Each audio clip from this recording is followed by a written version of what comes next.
The first nationwide 3-digit mental health crisis hotline goes live tomorrow. Western Mass News reporter Olivia Hickey joins us live in studio with more on what users can expect from this change. Olivia? Well, Lexi, starting tomorrow, connecting to the National Suicide Prevention Lifeline will be as easy as dialing 988. And with the change, officials tell us call centers are ready to serve those experiencing a mental health crisis. Call takers in crisis centers across the Commonwealth are gearing up for the national launch of 988, the new way to be connected to someone to talk to in a mental health crisis. Of the day or night, it's available 24/7.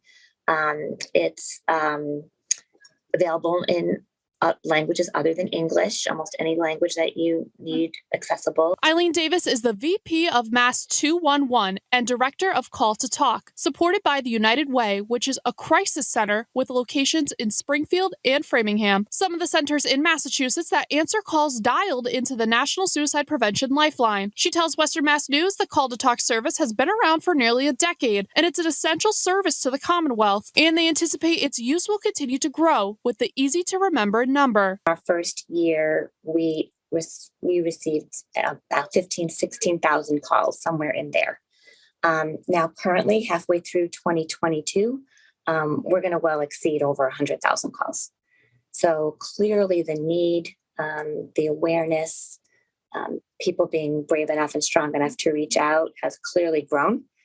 Especially since 2020 and the pandemic. Officials broke down what a phone call to a crisis center looks like. After dialing 988, based on area code, the call is sent to a crisis center. If a call can't be answered locally, state officials tell us it will be routed to the National Suicide Prevention Lifeline's backup call center. From there, a call taker greets the caller and tells them they are here to listen. Then the caller has the opportunity to share their name if they choose, and the call taker will introduce themselves. The call taker will then ask why the caller reached out and ask more questions to better grasp how they are feeling. From there, if an emergency evaluation is needed, services like the Behavioral Health Network, who are the emergency service providers for Hampden County, will assist. Kathy McGew, Senior Vice President of the Behavioral Health Network, tells Western Mass News that there is a great need for these services. In any given month, we take anywhere from 9,000 to 18,000 calls.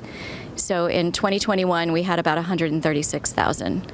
calls for people needing support around a psychiatric emergency. And McGew hopes that this new number will allow responders to continue to provide the needed services. Our goal on the back end is to be enough connected between 911, the emergency services program here, and the 988 call takers, that we're enough connected on the back end that the consumer will get what they need.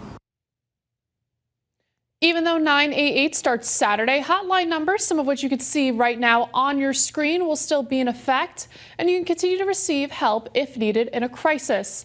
Officials tell us they are looking for more call takers in response. Across the Commonwealth, we will have this information available as well as other resources on our website, westernmassnews.com. Live in studio for Western Mass News 11 at 11, I'm Olivia Hickey.